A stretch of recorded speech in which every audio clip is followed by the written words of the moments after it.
شب‌های به ترانه نمانم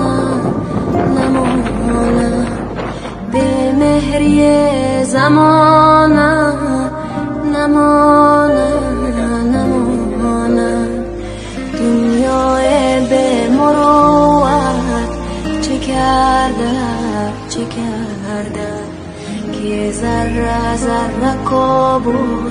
شکستم شب‌های به ترانه نمانم به مهری زمانه نمانم آقای فضیل جامعه جهانی با ما چی نظر دارد؟